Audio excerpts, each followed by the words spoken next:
Hello and welcome to NCERT Guide.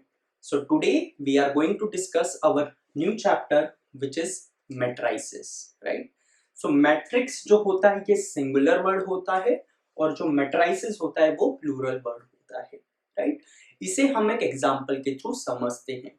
Suppose करो आपके पास 4 students हैं, सेठ, निर्माण, अभिषेक एंड नवनीत. जो सेठ है उनके पास 2 नोटबुक है और एक पेन है, राइट? वैसे ही निर्माण के पास 4 नोटबुक है और 3 पेन है. सिमिलरली नवनीत के पास 3 नोटबुक है और एक भी पेन नहीं है, राइट? सो ये बहुत ही छोटा सा डेटा है हमारे पास.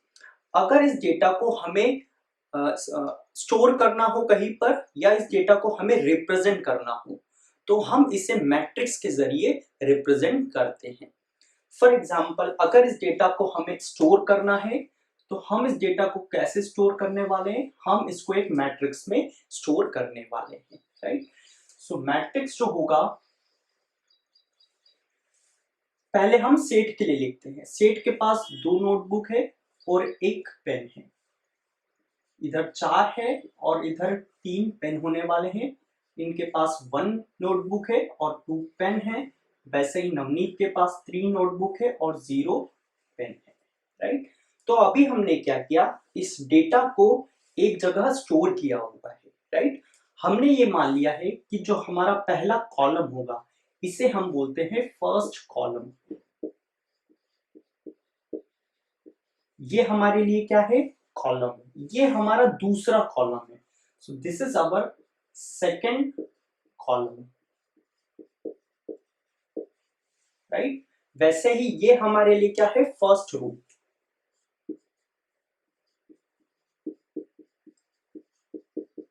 इसे हम रो बोलते हैं. ये हमारा सेकेंड रो हो जाएगा, ये हमारा थर्ड रो हो जाएगा और ये हमारा हो जाएगा फोर्थ रो, राइट? तो एक मैट्रिक्स में इन्हें हम बोलते हैं रोज और इन्हें हम बोलते हैं कॉलम्स, राइट? तो ये हमारा फर्स्ट कॉलम, ये हमारा सेकेंड कॉलम. जो हमारा फर्स्ट रो में डेटा है वो हमने डेटा रिप्रेजेंट करवाया है सेट के लिए. जो हमारा सेकेंड रो है उसमें जो भी डेटा स्टोर है वो निर्माण के लिए स्टोर है, राइट? सिमिलरली जो हमारा सेकेंड कॉलम है उसमें जो भी डेटा है वो पेन का डेटा है, नंबर ऑफ पेन्स का डेटा है, राइट? तो अभी हमने क्या किया है, हमारे पास कुछ एक डेटा था, हमने उसको एक जगह पर स्टोर किया हुआ है, राइट? सो मैट्रिक्स जो होता है वो डेटा स्टोरेज के काम आने वाला होता है, राइट? सो ये तो हमारे पास बहुत छोटा डेटा है. हमारे पास बहुत बड़े बड़े डेटा होते हैं, उन डेटा को हम मैट्रिक्स में स्टोर करते हैं, राइट? आपने एक्सेल या स्प्रेडशीट पे देखा होगा कि कैसे डेटा को स्टोर किया जाता है और वहां पे ऑपरेशंस लगाए जाते हैं, राइट? मैट्रिक्स का और भी एप्लीकेशन होता है. For example system of linear equations को सॉल्व करने में मैट्रिक्स का बहुत बड़ा योगदान है, राइट? जैसे कि अगर मैं बोलूं कि 2x plus 3y minus z is equal to 2x plus y plus z is equal to 3x minus y plus 3z is equal to 7. आप देख सकते हो ये आपकी सिस्टम ऑफ लीनियर इक्वेशन है जहां पे आपके पास 3 वेरिएबल है और आपके पास 3 इक्वेशन है, राइट? यहां से अगर आप x, y और z की वैल्यू निकालना चाहो तो आप मैट्रिक्स की मदद से ये इक्वेशन सॉल्व आसानी से कर पाते हो, राइट? सो ये एक एप्लीकेशन है मैट्रिक्स का कि हम सिस्टम ऑफ लीनियर इक्वेशन को मैट्रिक्स की मदद से सॉल्व कर पाते हैं. ये हायर स्टडी के लिए बहुत ही इंपॉर्टेंट चैप्टर होने वाला है. तो आइए अब इसे हम आगे पढ़ने की कोशिश करते हैं.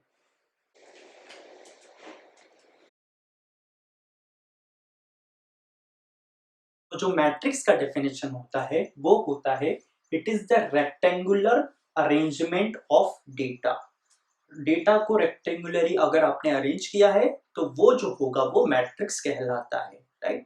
सबसे पहली बात कि मैट्रिक्स को हम हमेशा कैपिटल लेटर से डिनोट करने वाले हैं. For example capital A, capital B, capital C. और यहाँ पे मैट्रिक्स का कुछ ऐसे आपको स्क्वायर ब्रैकेट का यूज करना है और इसके अंदर जो होंगे वो होंगे मैट्रिक्स के एलिमेंट्स, राइट? सो आपको दो चीज यहाँ पे नोट करनी है, हमेशा आपको कैपिटल लेटर का यूज करना है, और दूसरी चीज ये जो अंदर जितने भी हैं ये सारे को हम क्या बोलते हैं, these are called elements of matrix capital A. ये सारे के सारे क्या हैं, एलिमेंट्स होने वाले हैं मैट्रिक्स के, राइट। अब मैट्रिक्स में जो इंपॉर्टेंट चीज होती है वो होती है कि कितने रोज हैं इस मैट्रिक्स में और कितने कॉलम्स हैं, राइट। सो ये हमारा जो है ये पूरा का पूरा ये हमारा कॉलम 1 होने वाला है, वैसे ही ये हमारा जो होने वाला है ये हमारा कॉलम 2 होने वाला है, और ये होने वाला है हमारा कॉलम 3, राइट। इसका मतलब इस मैट्रिक्स में टोटल कितने कॉलम्स होने वाले हैं, 3 कॉलम होने वाले हैं। वैसे ही ये जो डेटा आने वाला है ये हमारा होगा रोज, राइट। तो ये वाला जो डेटा होगा ये हम इसको क्या बोलेंगे, इस पूरे डेटा को, ये हमारा रो 2 है, सेकंड रो होने वाला है ये हमारा। वैसे ये डेटा जो होगा ये हमारा क्या होने वाला है, ये हमारा रो 3 होने वाला है, थर्ड रो होने वाला है, राइट। सिमिलरली ये रो 1 होगा और ये रो 4 होने वाला है, राइट। सो टोटल कितने रोज होंगे और कितने आपके कॉलम्स होंगे मैट्रिक्स में, राइट। सो इस चीज को रिप्रेजेंट करने के लिए हम मैट्रिक्स के नीचे यहाँ पर number of columns bye number of रोज लिखने वाले होते हैं, राइट। सो सबसे पहले आपको लिखना होता है कि इस मैट्रिक्स में कितने नंबर ऑफ रोज है। तो हमने बोला कि इस मैट्रिक्स में कितने नंबर ऑफ रोज है, 4 बाय कितने कॉलम्स होने वाले हैं, 3। तो इसे 4 बाय 3 पढ़ते हैं हम, राइट। सो आपको सबसे पहले क्या लिखना होता है, number of rows by number of columns, right. So ये जो डेटा निकल के आता है इसे हम बोलते हैं order of matrix, order of matrix, right. तो अभी तक हमने क्या पढ़ लिया है, एक मैट्रिक्स को हम कैपिटल लेटर से डिनोट करने वाले हैं, मैट्रिक्स को हम एक स्क्वायर ब्रैकेट में रखने वाले हैं, और इसके अंदर जो भी डेटा आने वाला होगा उन्हें हम बोलते हैं एलिमेंट्स ऑफ मैट्रिक्स, राइट। और इस मैट्रिक्स में रोज होती हैं और कुछ कॉलम्स होते हैं, राइट। तो नंबर ऑफ रोज हमने देखा इसमें टोटल 4 रोज होने वाली है, सो हमने लिख दिया 4 बाय नंबर ऑफ कॉलम्स कितने हैं, इसमें टोटल 3 नंबर ऑफ कॉलम होने वाले हैं। इस पूरे को बोलते हैं 4/3, और 4/3 जो होने वाला है ऑर्डर ऑफ मैट्रिक्स ए होने वाला है, राइट। मैट्रिक्स को एक दूसरा तरीका भी होता है रिप्रेजेंट करने का, और वो होता है कैपिटल ए। अगर इसी मैट्रिक्स को अगर आपको लिखना है तो कैपिटल ए, इसके बाद स्क्वायर ब्रैकेट, और इसके अंदर लिखा जाता है स्मॉल a-i-g, राइट। तो इसे हम कैसे पढ़ेंगे, ये एक मैट्रिक्स है, इस मैट्रिक्स के अंदर एलिमेंट्स हैं a-i-g, राइट। जहां पे i रिप्रेजेंट करता है रो, और जो j रिप्रेजेंट करता है वो रिप्रेजेंट करता है कॉलम, राइट। सो ये एक मैट्रिक्स होगा, और इसका ऑर्डर भी आपको मेंशन करना पड़ेगा क्योंकि ये 4/3 का है, तो इसे हम लिखेंगे 4/3 का ये क्या होने वाला है, एक मैट्रिक्स होने वाला है, राइट। इसमें इंपॉर्टेंट चीज ये है कि ये जो a-i-j होता है इसे हम बोलते हैं ये एक एलिमेंट है आपकी मैट्रिक्स का, राइट। ये क्या होने वाला है, एलिमेंट होने वाला है उस मैट्रिक्स का, राइट। फॉर एग्जाम्पल अगर मैं इस मैट्रिक्स की बात करूं और मैं आपसे पूछूं a11 क्या होने वाला है, i का वैल्यू भी 1 हो गया और j का वैल्यू भी 1 हो गया। i क्या था, i आपका रो था, j क्या था, j आपका कॉलम था। इसका मतलब फर्स्ट रो फर्स्ट कॉलम में कौन सा एलिमेंट है, तो हमने देखा फर्स्ट रो ये वाला रो है और फर्स्ट कॉलम ये वाला है, तो वो कौन सा एलिमेंट आ रहा है, वो आ रहा है 2। इसका मतलब a11 का वैल्यू क्या होने वाला है, 2 के बराबर, ये एक एलिमेंट होता है, राइट। वैसे ही अगर मैं पूछूं a23 का वैल्यू कितना होने वाला है, तो सेकंड रो और थर्ड कॉलम में जो भी एलिमेंट है वो आने वाला है। सेकंड रो कौन सा होगा आपका, ये फर्स्ट रो हो गया, ये सेकंड रो हो गया। सेकंड रो और थर्ड कॉलम में कौन सा एलिमेंट आ रहा है, 1। इसका मतलब a23 का वैल्यू कितना होने वाला है, 1 के बराबर। सिमिलरली अगर मैं पूछूं 3 का वैल्यू कितना आने वाला है। थर्ड रो थर्ड कॉलम, ये रहा आपका थर्ड रो और ये रहा आपका थर्ड कॉलम। सो आंसर कितना आने वाला है 4 के बराबर, राइट। सो इन्हें हम बोलते हैं एलिमेंट, और एलिमेंट को हम ऐसे निकालते हैं जहां पे आई रिप्रेजेंट करता है पर्टिकुलर रो को, जे रिप्रेजेंट करता है पर्टिकुलर कॉलम को, और ए आई जे रिप्रेजेंट करता है उस पर्टिकुलर एलिमेंट को, राइट।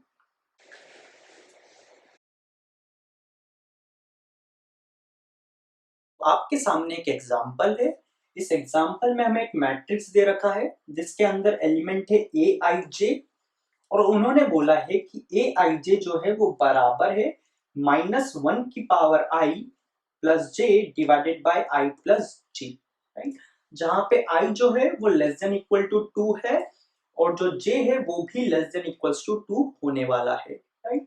और आई और जे दोनों के दोनों नेचुरल नंबर को बिलोंग करते हैं। दैट मीन्स आई का जो वैल्यू होगा वो एक 1 होगा और 2 होगा, जे का वैल्यू भी 1 और 2 ही पॉसिबल होने वाला है, राइट। तो इस मैट्रिक्स को हमें रिप्रेजेंट करना है। सो मैट्रिक्स को हम रिप्रेजेंट करने वाले हैं, तो हमें पता है कि कैपिटल ए जो होने वाला है, और इस मैट्रिक्स में जो ऑर्डर होने वाला है, ऑर्डर का मतलब होता है कि कितने नंबर ऑफ रोज होने वाले हैं और कितने नंबर ऑफ कॉलम होने वाले हैं। तो पहले रोज को लिखेंगे, आप देखोगे सिर्फ आई का वैल्यू 1 से लेकर 2 तक ही जाएगा, सो मैक्सिमम वैल्यू 2 है। इसका मतलब इसमें जो है 2 रोज होने वाली है, बाय इसमें 2 कॉलम होने वाले हैं, राइट। अब A11 का वैल्यू कितना आने वाला है ये हम निकालते हैं, राइट। सो A11 का वैल्यू क्या होगा, A11 यहाँ पे एक एलिमेंट आएगा जो फर्स्ट रो में होगा और फर्स्ट कॉलम में होगा। ये वाले एलिमेंट कितना आएगा, इसका मतलब इस पर्टिकुलर एलिमेंट के लिए I का वैल्यू कितना हो गया, I का वैल्यू भी 1 हो गया और J का वैल्यू भी कितना हो गया 1 के बराबर, राइट। सो A11 का वैल्यू कितना होगा, वो आएगा -1 की पावर I का वैल्यू 1 है और j का वैल्यू भी कितना है 1, और ये हो जाएगा 1 प्लस 1, राइट। सो -1 की पावर 1 होता है -1, -1 प्लस 1 होता है 0, 0 डिवाइड बाय 2 कितना होने वाला है 0।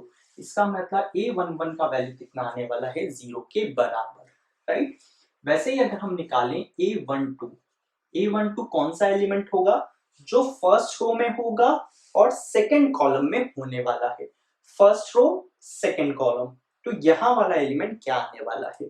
सो आई का वैल्यू क्या हो गया इस केस में, आई का वैल्यू हो गया 1 और जे का वैल्यू कितना हो गया, जे का वैल्यू हो चुका है 2, राइट। सो इस पर्टिकुलर में हम A12 का वैल्यू निकालने वाले हैं। आई का वैल्यू हमें पुट करना है 1 के बराबर और जे का वैल्यू पुट करना है 2 के बराबर, divided by 1 plus I plus G, right. -1 की पावर 1 होता है -1, -1 प्लस 2 हो जाएगा आपका +1 और ये हो जाएगा 1/3। इसका मतलब A12 जो आने वाला है वो 1/3 आने वाला है। सिमिलरली A21 कितना आने वाला है, second row first column, second row first column मतलब यहाँ वाला एलिमेंट क्या आएगा। A21 का वैल्यू होगा, I का वैल्यू आपको पुट करना है सिंपली 2, J का वैल्यू हो जाएगा 1 और ये हो जाएगा 1 I प्लस J के बराबर, राइट। -1 का स्क्वायर होता है +1, +1 2, सो 2 डिवाइडेड बाय 3। सिमिलरली A22 क्या होगा, A22 होगा second row second column, right. So ये बन जाएगा -1 का square +2 divided by 2 plus 2, so ये बन जाएगा +1, सो ये फाइनल आंसर आ जाएगा 3/4। अब इन सारे एलिमेंट्स को हमें इसमें रख देना होगा। सो ये हो जाएगा A11 0, A12 का वैल्यू होगा 1/3, इसका A21 का वैल्यू होगा 2/3 और इसका वैल्यू हो जाएगा 3/4।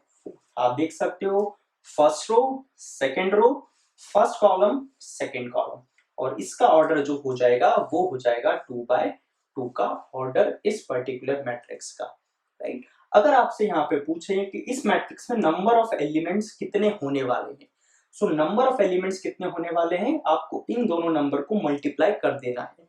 सो 2 इंटू 2 होंगे 4, इसका मतलब इसमें टोटल कितने एलिमेंट्स आने वाले हैं 4 के बराबर।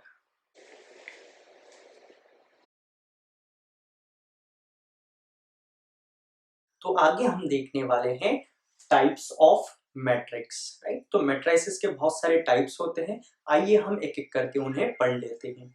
जो हमारा पहले टाइप का मैट्रिक्स होता है वो होता है रो मैट्रिक्स, राइट। सो रो मैट्रिक्स एक ऐसा मैट्रिक्स होता है जिसमें सिर्फ एक ही रो होना होता है, राइट।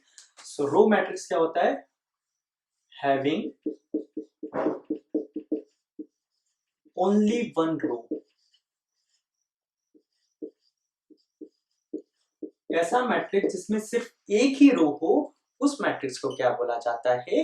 Row matrix, right. सो हम एक एग्जांपल देख लेते हैं, 3 1 4 0, राइट। आप देख सकते हो इस मैट्रिक्स में टोटल कितने एलिमेंट्स हैं? 4, और इसमें नंबर ऑफ रोज कितनी है? 1, और बाय इसका ऑर्डर कितना हो जाएगा? 1/4। सो ऐसा मैट्रिक्स जिसमें m का वैल्यू, इसे बोलते हैं m/n। m जो होता है वो रिप्रेजेंट करता है नंबर ऑफ रोज, और n रिप्रेजेंट करता है नंबर ऑफ कॉलम्स। सो ऐसा मैट्रिक्स जिसमें सिर्फ एक ही रो हो, उस मैट्रिक्स को हम क्या बोलने वाले हैं? Row matrix. उसमें नंबर ऑफ कॉलम्स कितने भी हो सकते हैं, राइट। आगे हम आते हैं कॉलम मैट्रिक्स पे। सो एक ऐसा मैट्रिक्स जिसमें सिर्फ एक ही कॉलम हो,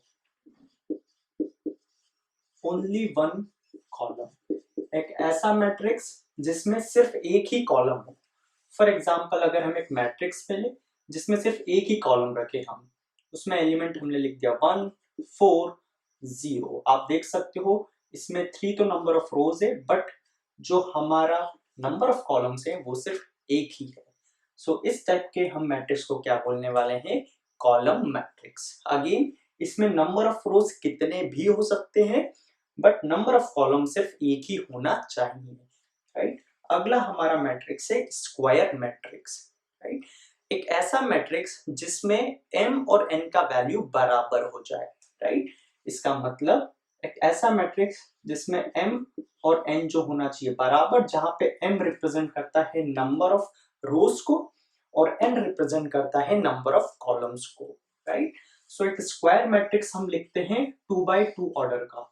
सो 2x2 ऑर्डर का अगर हम एक स्क्वायर मैट्रिक्स लिखेंगे, सो उसमें अगर हम एलिमेंट्स लिखेंगे तो ये हमारा क्या हो जाएगा? एक square matrix with order 2x2।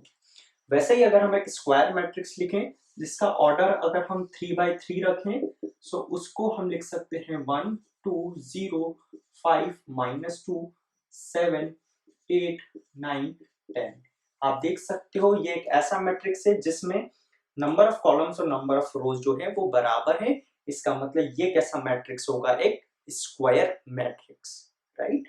सो हम लिख सकते हैं जहां पे m और n बराबर होंगे, दैट मींस नंबर ऑफ रोज बराबर हो जाए नंबर ऑफ कॉलम्स के, वैसे मैट्रिक्स को हम क्या बोलने वाले हैं? Square matrix, right. सो जो हमारा अगला टाइप का मैट्रिक्स है वो है डायगोनल मैट्रिक्स, राइट। सो डायगोनल मैट्रिक्स का पहले हम डेफिनेशन लिख लेते हैं, फिर हम समझेंगे डायगोनल मैट्रिक्स क्या होता है, right. Square matrix, square matrix, ये एक स्क्वायर मैट्रिक्स होना जरूरी है, diagonal matrix, whose off diagonal elements are 0, right. So ये एक डायगोनल मैट्रिक्स का डेफिनेशन है, a square matrix whose off diagonal elements are 0, right. तो पहले यहां समझ लेते हैं हम कि एक मैट्रिक्स के केस में डायगोनल क्या होता है और ऑफ डायगोनल क्या होता है, राइट। सो सबसे पहले डायगोनल मैट्रिक्स को स्क्वायर होना जरूरी होता है। फॉर एग्जांपल अगर हम एक ये स्क्वायर मैट्रिक्स लें, इसमें डायगोनल हम देख सकते हैं, एक ये हो सकती है, दूसरा डायगोनल ये हो सकता है, राइट। बट मैट्रिक्स के केस में हम डायगोनल सिर्फ इस वाले एलिमेंट्स को ही डायगोनल मानते हैं, राइट। इसका मतलब इस मैट्रिक्स में अगर आपसे पूछे डायगोनल एलिमेंट्स कौन कौन से हैं, सो वो होगा 1 -2 एंड 10, राइट। सो ये बोल रहा है एक ऐसा मैट्रिक्स जिसमें ऑफ डायगोनल एलिमेंट जो हो वो 0। सो हमने बोला डायगोनल एलिमेंट हमारे ये हैं, सो इनको जो छोड़ के बाकी के एलिमेंट बचे हैं उन्हें हम बोलते हैं ऑफ डायगोनल एलिमेंट्स, राइट। सो एक डायगोनल मैट्रिक्स में ऑफ डायगोनल एलिमेंट 0 होंगे और वो स्क्वायर मैट्रिक्स होना जरूरी होता है, राइट। सो हम एक एग्जांपल लिख लेते हैं डायगोनल मैट्रिक्स का।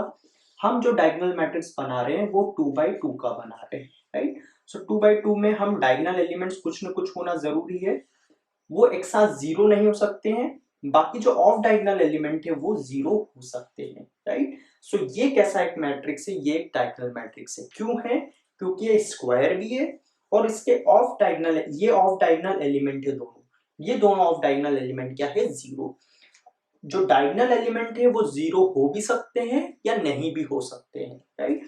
फॉर एग्जांपल अगर हम एक 3 by 3 का डायगोनल मैट्रिक्स बनाए जिसमें हमने एलिमेंट ले लिया 1 0 0 या इसको हम 2 ले लेते हैं, बाकी के जो एलिमेंट्स है वो ऑफ डायगोनल एलिमेंट है, तो सारे के सारे ऑफ डायगोनल एलिमेंट आपके 0 होना चाहिए, right.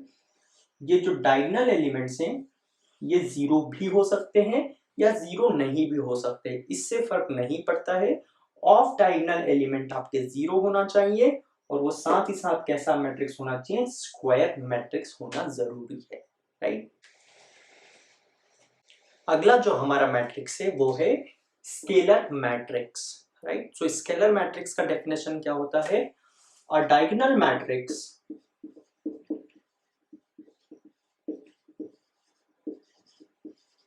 a diagonal matrix whose diagonal elements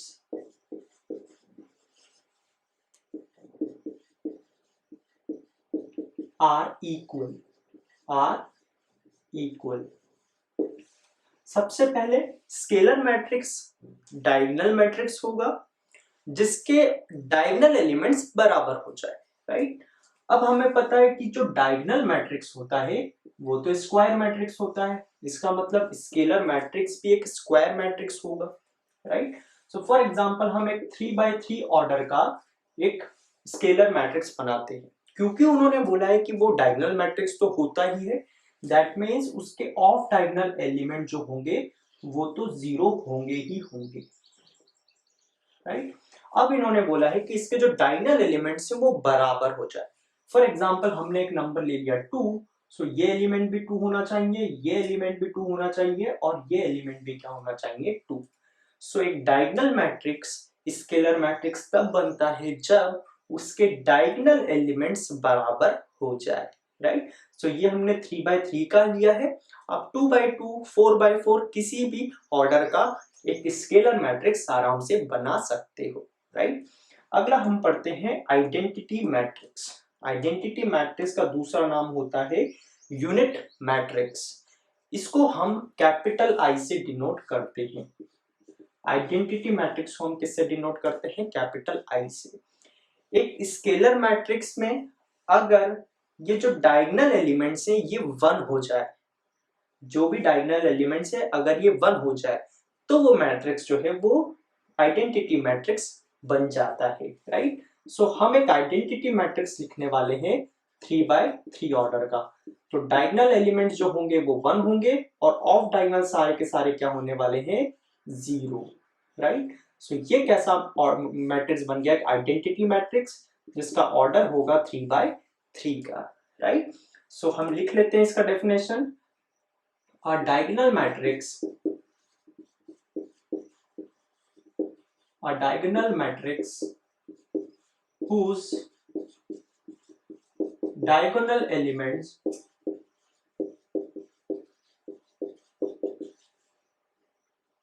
are equal and equal to 1। वो बराबर होना चाहिए और वो किसके बराबर होना चाहिए, 1 के बराबर। सो वो मैट्रिक्स जो कैसा हो जाएगा, वो एक आइडेंटिटी मैट्रिक्स बन जाएगा।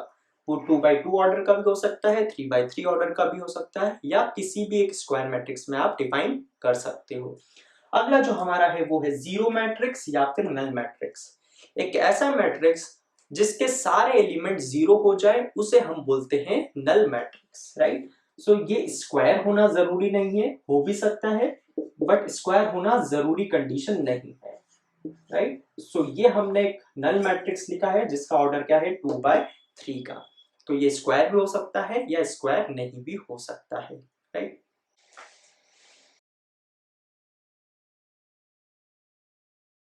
सो आगे हम देखने वाले हैं equality of matrix. Equality of matrix से हम ये पढ़ने वाले हैं कि दो मैट्रिक्स इक्वल कब होती हैं, right. Two matrix are said to be equal. दो मैट्रिक्स को इक्वल तब बोला जाएगा जब if their orders is equal, उनके ऑर्डर सेम होना चाहिए सबसे पहली चीज। दूसरा, उनके करस्पॉन्डिंग एलिमेंट्स भी बराबर होना चाहिए, राइट। तो सबसे पहली बात है ऑर्डर और दूसरी बात है उसके करस्पॉन्डिंग एलिमेंट्स, राइट। सो आइए अब हम समझते हैं इसे कैपिटल ए और कैपिटल बी से, right. So capital A matrix उन्होंने दे रखा है आपको और कैपिटल बी मैट्रिक्स भी आपको उन्होंने दे रखा है और उन्होंने ये गिवन दे रखा है कि जो कैपिटल ए है वो कैपिटल बी के बराबर है, राइट। सो आपको ए बी एक्स और वाई की वैल्यू पता करना है। दैट मीन्स आपके लिए क्या क्वेश्चन मार्क है, एक्स वाई स्मॉल ए और स्मॉल बी की जो वैल्यूज है वो सब क्या है आपके लिए क्वेश्चन मार्क है, राइट। सबसे पहले ये दो मैट्रिक्स इक्वल कब होती है, इनका ऑर्डर सेम होना चाहिए। आप देख सकते हो ये भी एक 2x2 ऑर्डर का मैट्रिक्स है और ये भी एक 2x2 ऑर्डर का मैट्रिक्स है, राइट। इसका मतलब ये इक्वल हो सकते हैं। अब इनके करस्पॉन्डिंग एलिमेंट बराबर होना चाहिए। दैट मीन्स इसका करस्पॉन्डिंग एलिमेंट इधर क्या होगा, x प्लस वाई। इसका मतलब हम बोल सकते हैं कि जो x प्लस वाई का वैल्यू होगा वो 3 के बराबर होने वाला है, राइट। पाई बाई 2 का करस्पॉन्डिंग एलिमेंट ये होने वाला है। That means sine inverse of a plus B का वैल्यू किसके बराबर होने वाला है, पाई बाई 2 के बराबर होने वाला है। Similarly cos inverse of a minus b का करस्पॉन्डिंग एलिमेंट क्या होने वाला है, पाई बाई 2। तो हम लिख लेते हैं कि cos inverse of a minus b का आंसर कितना आने वाला है, वो भी पाई बाई 2 आने वाला है। x माइनस वाई का करस्पॉन्डिंग एलिमेंट क्या आने वाला है, -1। सो हम लिख लेते हैं x माइनस वाई का जो करस्पॉन्डिंग एलिमेंट है वो क्या है, -1 के बराबर, राइट। अब यहां से हमें क्या करना पड़ेगा, इन चारों का वैल्यू इजीली हम फाइंड आउट कर सकते हैं। सबसे पहले x plus Y equal to 3, X minus Y equal to -1। इनको जब हम सिंप्लीफाई करेंगे, आप किसी भी मेथड से इन्हें सिंप्लीफाई कर सकते हैं। अगर इन दोनों को ऐड करेंगे तो 2x का वैल्यू हो जाएगा 2, दैट मींस x का वैल्यू आ जाएगा 1, राइट। और वैसे ही 1 वैल्यू जैसे ही आएगा सो y का वैल्यू आने वाला है 2 के बराबर, राइट। सो हमने x और y की वैल्यू इजीली फाइंड आउट कर ली है। Similarly sine inverse of a plus B अगर पाई बाई 2 है, इसका मतलब हम बोल सकते हैं कि a प्लस बी का वैल्यू कितना आने वाला है, हमें पता है साइन इनवर्स ऑफ 1 जो होता है वो पाई बाई 2 के बराबर आता है, राइट। सो यहां से हम लिख लेंगे a प्लस बी का वैल्यू कितना होने वाला है, 1 के बराबर। cos inverse of a minus B pi by 2 कब आता है, तो हमें पता है a माइनस बी को क्या होना पड़ेगा, 0 के बराबर। सो यहां से हमने लिख लिया कि a माइनस बी किसके बराबर होगा, 0। सो यहां से a का वैल्यू आ जाएगा हाफ और b का वैल्यू भी कितना आ जाएगा, हाफ के बराबर, राइट। सो हमने यहाँ पर चारों का वैल्यू इजीली फाइंड आउट कर लिया है।